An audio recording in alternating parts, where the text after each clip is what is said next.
all know that SDA is only 4% max of the whole system.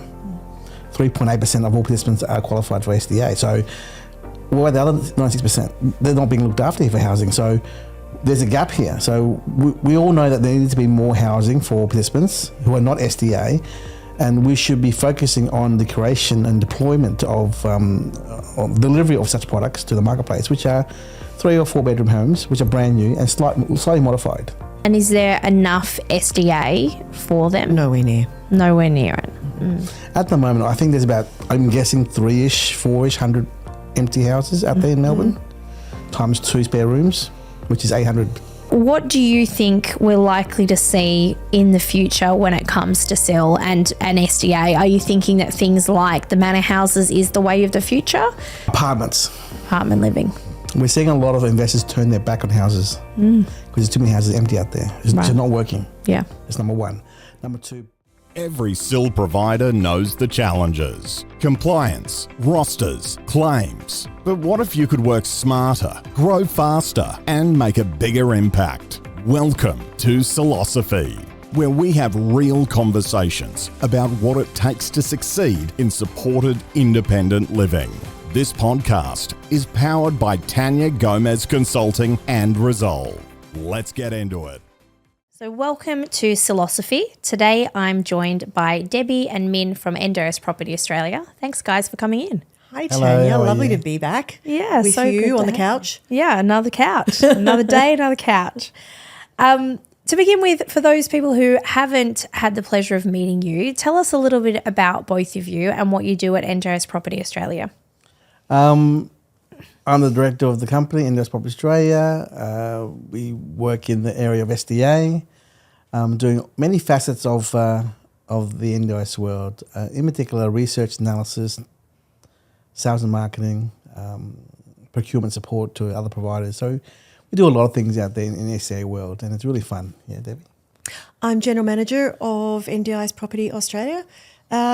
So we started very much in the sales and marketing space of purely SDA, but we've evolved hugely over the 4.5 years we've been going, much more into a consultancy advisory space now, which is really exciting. Yeah. And you've recently started looking in the SIL space, so expanding out from SDA into SIL, which makes a lot of sense because they both need housing. And tell us about the journey of moving from SDA to SIL. Is it really a journey? I think it's more about, the need of NDIS housing is so strong and massive that we can't just say focus on our efforts on SDA only, because the SIL world feeds the SDA world. So we know that there's an impending oversupply of housing around Australia, in certain parts of Australia, for SDA. But we want to work out, well, what else is needed other than SDA? Because when we talk to providers out there, they always say, well, what else do you have that's not SDA? So that's been a constant theme the last 4 years. So how can we add value to the marketplace for SIL housing and other housing, ILO, MTA, respite, and whatnot? So it's been on the back of our mind the last 4 years, and now it's really come to the forefront now. Well, SDA is getting to that level where it's maybe a bit too much in certain areas. What else can we do to help with participants and providers with the other housing, I guess, yeah. And on the other foot too, Minh, is of course we work with investors. And just the way that the SDA market has moved, yes, there's impending or there is oversupply in a lot of areas. The SDA that's needed out there is, for a lot of investors, it's just out of reach now financially. Right. It's not feasible. So they still want to get into the NDIS space. They're really keen. They want to invest in NDIS property. They want to have an ethical investment. They want to help. And this is an option for them that it might not have the same high yields that they could potentially get with SDA, but they're still getting a good income from an NDIS property, helping out people who need housing. Yeah. Yeah. So what, from your perspective then, what's the difference between a SIL house and an SDA house? Physically, there's a big difference. Let's go back a little bit. Before SDA was even there, what was accommodation out there for providers or participants in the disability space? It was pretty much a normal house. an old house that's normal rental, $400-500 we can rent, 4, 5, 6 bedrooms with, one carer on site with, 3 or 4 or 5 participants. Maybe some accessibility Yeah. modifications. And that's a maybe. So that's a standard house. Then came along this thing called SDA and SDA Housing, which was more so compliant, extra large homes for accessibility or other High categories. tech. Yep. Which gave more, what's the word? Choice control, independence for these participants. Now, in between those two extremes is that middle ground, which is a SIL house is pretty much a norm. For us now, it's a brand new house with slight modifications. It may be only one accessible bedroom and bathroom, only one. Slightly bigger doorways and hallways. More bathrooms. Yes. But SDA is not needed for the care service or the participants, because at the moment, all these investors want extra high income levels for their expensive houses for SDA that they've got. But we all know that SDA is only 4% max of the whole system. 3.8% of all participants are qualified for SDA. So what about the other 96%? They're not being looked after here for housing. So there's a gap here. So we all know that there needs to be more housing for participants who are not SDA, and we should be focusing on the creation and deployment of delivery of such products to the marketplace, which are 3 or 4 bedroom homes, which are brand new and slightly modified. Slightly, yeah. So one way we're looking at it is they're almost like a co-living house, because that is essentially what it is. But it's an accessible co-living house, or partially accessible co-living house that is perfect for a SIL space. And in the marketplace, Tania, we all know there's lack of housing for everyone, all Australians. Yeah. That's a fact. But participants also they're also Australians who are lacking housing as well. So, but no one's catering for that niche for normal housing. So when we say SIL housing, it's really much a disability-friendly home for people who don't qualify for SDA. And the only way is via a new build. The only way is via a new build with head leases by providers in the areas they want. That's the only way, because guess what? The only other way is to line up with 4 other people in a line in front of a house and be knocked back every single time. It doesn't work out there. And is that how you help SIL providers? You help them choose a location, get the house built so that they can use that for a SIL property? So we're doing this from a grassroots level in Melbourne at the moment with SDA providers and SIL providers, the large groups, the big brands everyone knows, and they're giving us feedback as to their desire for certain locations and areas for SIL housing and the quantity and the time frame. So we talk to them now at the moment. In particular, this whole, I don't want to go off track here, Debbie, but group homes which are being defunded or phased out, which we know of are in play there at the moment. There's an impending explosion of participants coming out of the system, the state system, who are state-owned, which come into SDA investment, private investment. So there's a lot more to be done out there. And at the moment, there's a big gap in what is needed versus what is being delivered. So just explain that for a minute for someone who isn't across the SDA side of things. So what you're talking about is when the NDIS released SDA funding all of those years ago, well, actually wasn't that many years ago, they had people who were in government housing that were disability homes, and they call that legacy stock. And that legacy stock was given a transition time or a period of time that it could be funded under NDIS. And at the end of that time, the idea is they would be funded under SDA or other housing. And so that's what you're talking about. All of these participants who've been in government housing, now that's going to be not funded anymore. Essentially, yeah. So legacy actually refers to properties that are for 6 or more tenants. Okay. And that they were or they will be defunded within 10 years of the SDA rollout, which is, coming up in 2 years, year and a half in some jurisdictions. The group homes, the majority of the participants we know of are actually in the group homes, which is less than 6. Or in some cases probably are, if they're not in the SDA enrolment, they could well be more than 6 participants. living in a home. But assume five-ish. Assume five per home. So they're group homes. But if they're enrolled in the SDA system, they're basic level. They're not built to any SDA category requirements, and they're certainly not fit for purpose. And so the ones that we're aware of, I mean, there's thousands of participants that are living in these group homes. And we're talking about Melbourne here. This is Melbourne. 4,000 or 5,000, yeah. And they are currently under state government leases that will expire at the end of 2025. Yeah. So it's not necessarily legacy, but it's part of that grandfathered into the system group homes. And the state government there under Vic Homes is covering all the costs of support workers, and they actually own the housing as well. So these large SIL providers, they're in there on a 5-year contract just to help maintain that bridge there. But in 12 months from now, they'll be phased out and they'll be coming out of those government homes going to the private SDA rental market, yes. And is there enough SDA for them? Nowhere near. Nowhere near it.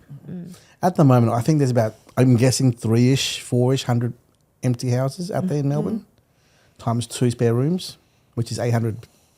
800 to 1,000 places, maybe oversupply at the moment. Yeah. That's not full. But when 4,000. that 4,000 or 5,000 comes out, Yeah. there's not enough. Yeah. And yeah, look, a lot of them may not qualify for current SDA levels that they'll need SIL. Yeah. Yeah. So then the idea is that they will then go into SDA or SIL, and then in other areas where, obviously that's state by state, every state would have a proportion of government housing that rolls in, but potentially there might still be the need for extra SIL and maybe extra SDA as well. And so Absolutely. what you do then is identify these gaps and this demand in the market and help pair an investor with a developer. We're trying to, like up until only like 2 weeks ago, which is early mid-November, we had no idea the mechanism or the structure and the who and the how. Yeah. We had no idea. We just knew that these group homes were out there, but we didn't know where they belonged to. Yeah. Now we know. We know who they are. So, but they're like, we're under contract. We can't break it. We're stuck in place. Choice of control, none whatsoever. Yeah. Can we move them out? Move them where? So is the government contract in place where they have to wait till 5 years is up, which is next year? Yeah. And then their SDA funding, which is 20 grand per person, needs to be turbocharged, change of circumstances very quickly to move out into the proper brand new empty SDA homes. Yeah. So That's a big challenge. COC on 4,000 of them, that's not going to happen overnight. No. Yeah. And I've heard of a few government departments who are becoming SDA providers themselves to continue supplying this property as well. So it seems like there's a number of different things evolving in that space. There's going to have to be able to house that many people moving forward. The SDA market can't do it. The problem has been up to now, Tania, all those houses that have been built all around Australia have been in the wrong areas. Outer suburbs. Greenfield estates. Too far away. The new burgeoning estates that in 10 years are going to be great locations, but not now. Yeah, right. So the challenge is trying to convince said provider or said participant and families to agree to a house which is 45 minutes that way. Away. They're like, it's away from their supports and their amenities, what they used to. Their carers might not even want to travel that far. Yeah. And I'll give you an example, Tania. One of our providers was out inspecting houses in west of Melbourne about a month ago, and he happened to walk across the road to door knock 3 houses side by side in Cranbourne, right? Cranbourne? That's east. Southeast. No, it was sorry, I apologise. I don't remember the exact suburb, but they said he door knocked every one of these 3 houses side by side, and all the participants said, we want to leave. Go back to Frankston. We don't want to be here. So they were, I don't know, they were put there because there's nowhere to go, but they don't want to be there. They want to go back to where they belong. Yeah. Which is other direction. In their community. Yeah. That's right. So therein lies a problem. Do they want to go there? Is it fit for purpose? Is there choice of control? And how do you find a house in those areas that is brand new, that meets SDA standards? And in that particular case, we know Frankston has a huge undersupply Yeah. and demand Yeah. for SDA. So it's That's what we're seeing everywhere. It's a jigsaw puzzle, Tanya. Trying to find the right people who have the money to spend the money and find knockdown rebuilds in those infill areas, and the confidence that there will be the participants will be there. But you got to find those participants first with the providers. Yeah. To say, hey, we have them here ready to go. Let's go. Yeah, it's chicken and egg, Yes, isn't it it? is. Going around. Yeah. So from your perspective, if you were approached by a SIL provider who wanted to start delivering SIL and needed a home, is your suggestion that they then find a participant before they find the home and look in areas, or are you saying that they do have to build? How does a SIL provider who wants to who comes in wanting to finance this themselves, they've got, they've been doing a community access program for the last 2 years. They've got one participant who needs housing. They've decided they're going to become a SIL provider. This is something I hear every single day. And they want to get started and they say, look, I've got a participant. I'm just going to rent a house, or I'm going to build a house, or how do they go from that? What's the right way of doing it? The challenges are finding a site and a builder and the funds to deliver the product to market. That's number one. Number two is getting them funded for SDA, which just means you got to go through the whole, well, if they are funded for something, a change of circumstances. Yeah. Number two. Compatibility, will they live by themselves, or will they live with one or two other people? Is it Appendix H or S100, 1,000, whatever the number is, for family living? So all these factors must be in play to figure out, to juggle, to produce that. And then also the delivery of construction is 8 months to a year, 10 months? Yeah. Will the participants still be there in 10 months' time, or will they have gone to another house? Yeah. And then also trying to look online in Housing Hub and other platforms online for NDIS housing, what is available in the said areas that are available for temporary rent, medium or short term, or long term. So if there is, then maybe you park them there for a few months, for 3-4 months. What if it's just SIL, they don't need SDA? Well, you got to find a SIL house or a home, which you can. But can you run a business with one participant in a SIL house? No, you can't. No. You need 3 or 4 to make it profitable. Yeah. Do you have the staff to manage the roster of 24-hour or drop-in support? So you need staff as well as housing and all the logistics of running the business there. So a small startup provider with one participant, I don't think that will work. Yeah. And then also, and vice versa, the developer builder is going to say to you, before we build this for you, how long have you been around for? How many participants do you have? Are they funded? No. Well, they won't. They won't play ball. This is where I see providers who go and just rent a local house in their name, and they, just think that that's what you do. And then they put the participant in one room and they stay in the other room. And that kind of begins their journey in SIL until someone's like... Is that an ILO definition there, or is it something else? I don't know what it is, but it seems to be something that's kind of done because they have a participant who needs housing and they think it's the right way to do. But there's so many risks there, right? There's just so many. There's a conflict of interest if they're really living there. I've seen lots of SIL providers who now have quite big SIL businesses, but the first SIL home they have was their family home. So they could move their family somewhere else. They renovated their home. They put a participant in. They moved out. And that seems to be quite a common thing. I probably have 4 or 5 clients who I've been to their SIL house and they've said, this was our original family home. And they've, adapted it over time. I'm going to give you both a thought here, which makes sense to me. A year ago, I sat down with Brendan Wolfe. Mm-hmm. He gave me and another provider the concept of independent support workers, because at the moment,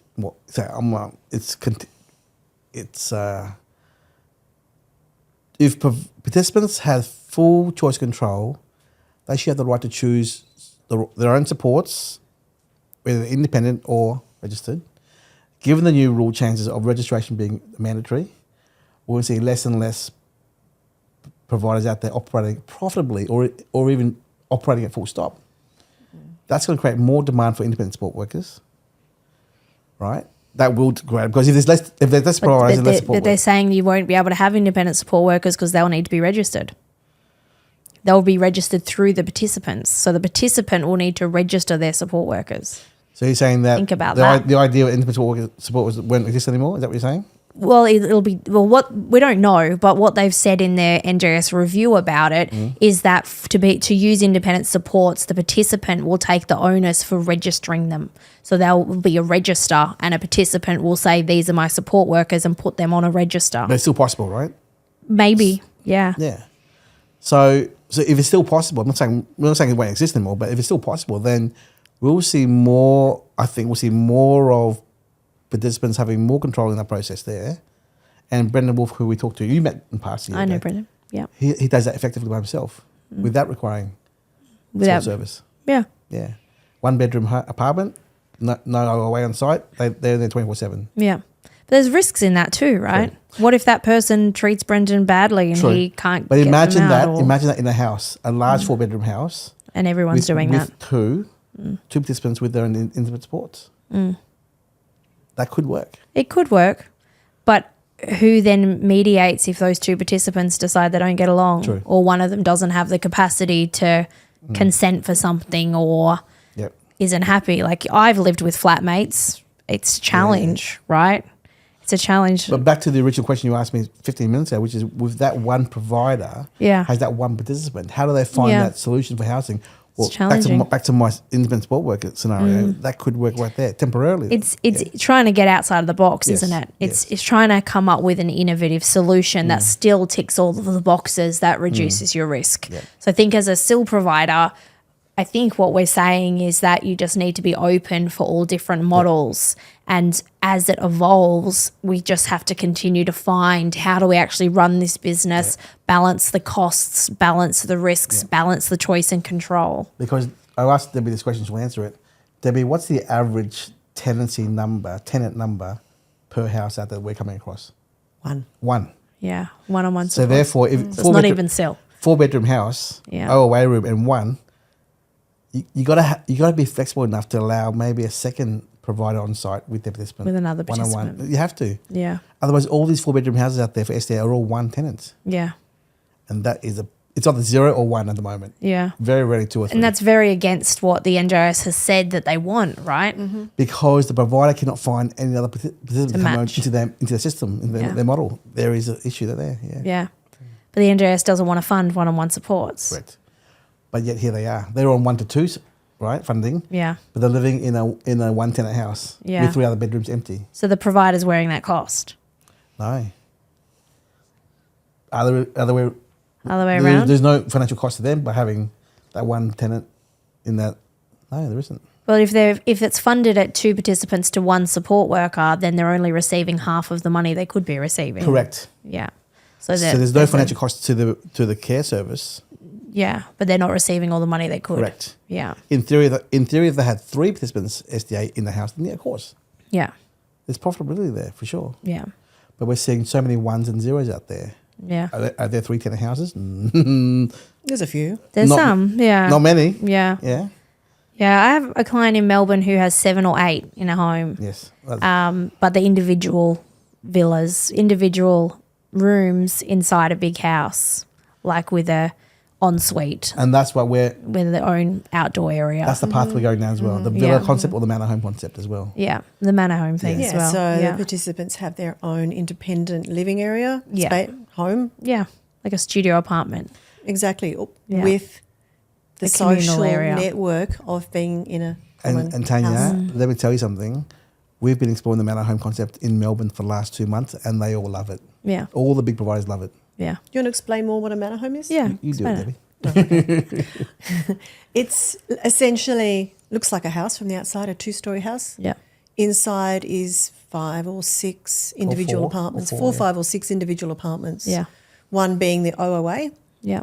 And Which is the others- on-site overnight accommodation, which means somewhere the carer sleeps.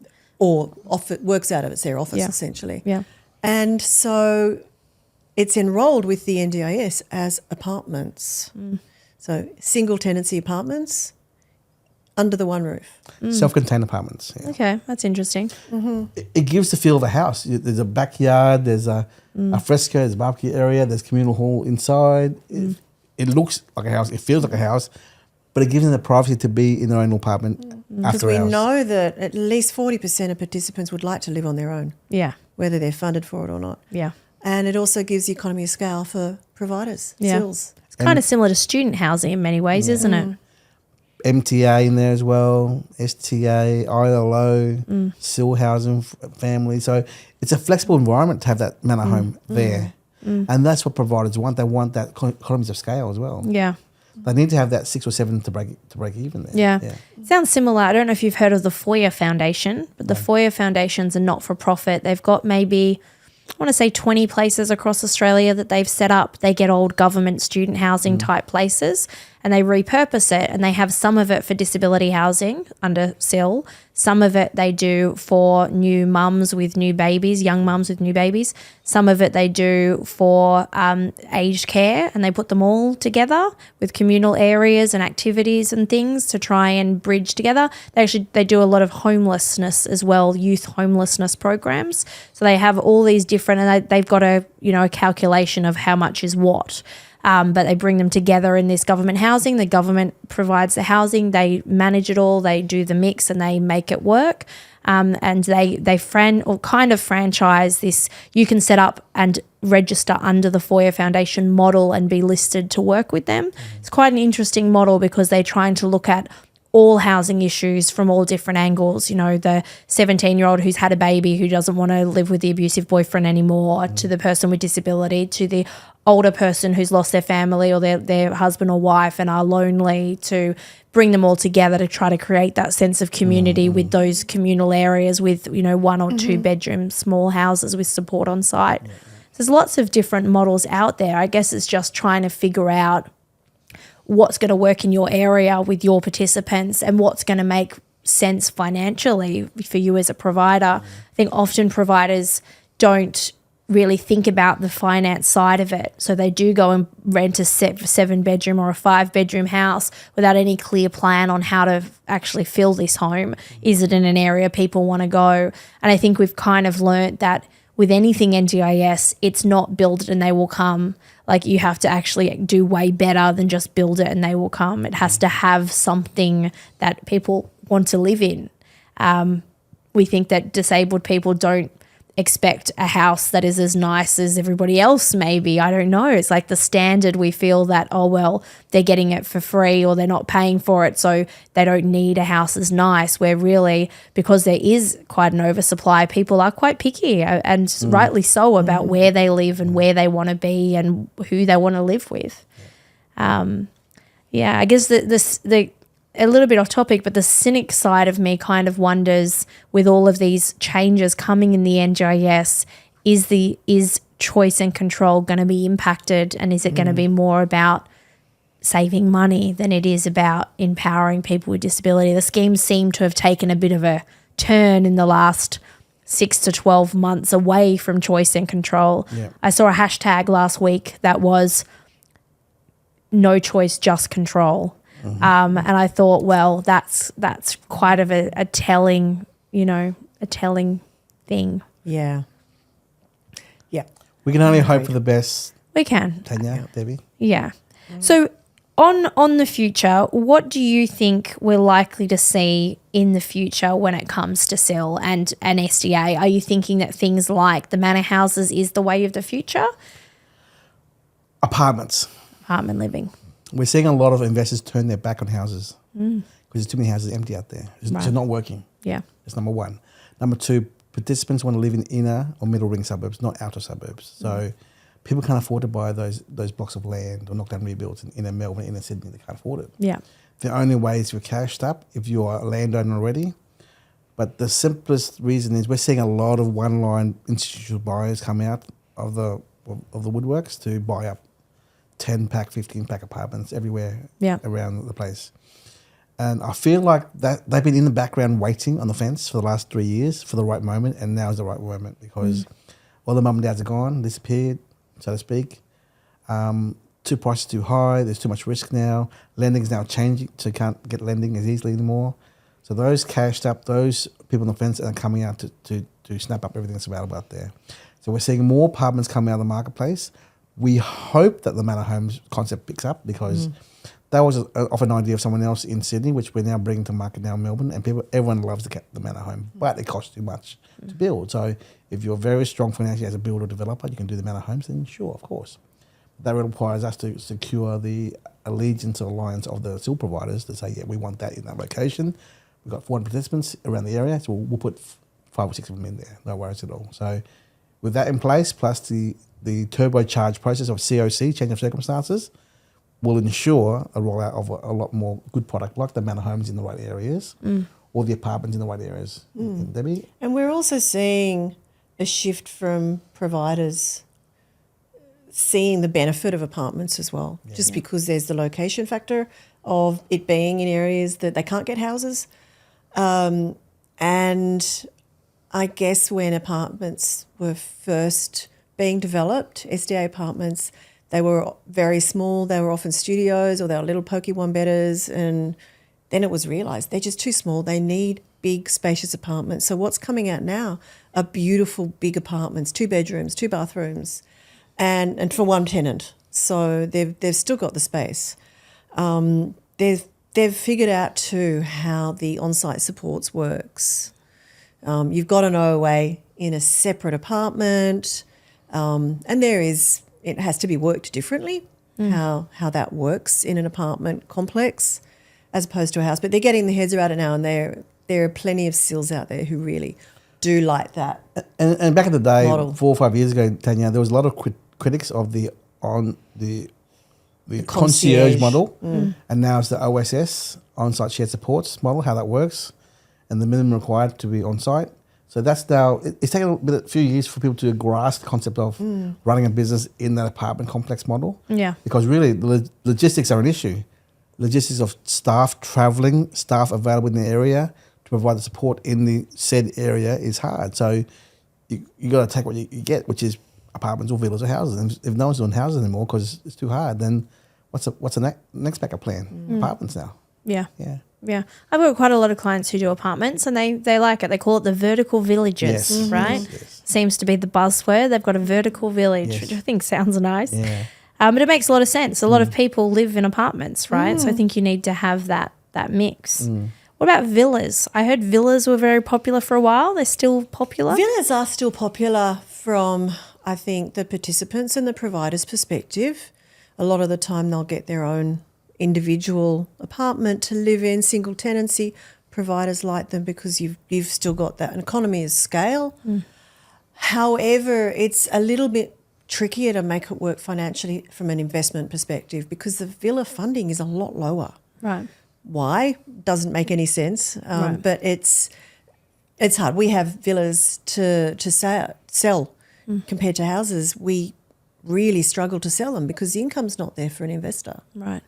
Yeah, that doesn't make sense, does it? It doesn't make sense. So whilst I think there's a lot of participants funded for villas and it is a great way to provide SDA supports, yeah, it's not always as easy to make it work financially from the property owner's perspective. Yeah. So if you had one piece of advice for a brand new SIL provider or a SIL provider looking to break into the market, what would be your advice? They're looking to go into the market in 2025. They're looking to you as experts in the space. What would be your one tip or your one piece of advice for them?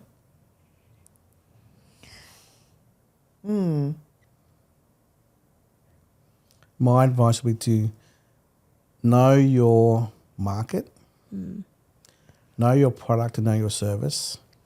Too many SIL providers, support workers, support coordinators, plan managers, whoever they may be, they don't understand the holistic ecosystem of the NDIS. They don't understand it.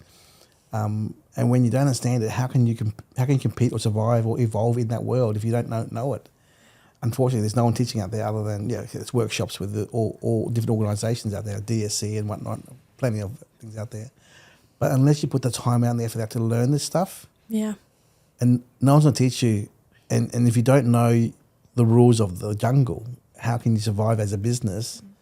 And it's a cutthroat industry. I saw an article 2 weeks ago on LinkedIn that said the average profitability of a SIL provider is -7% to 5%.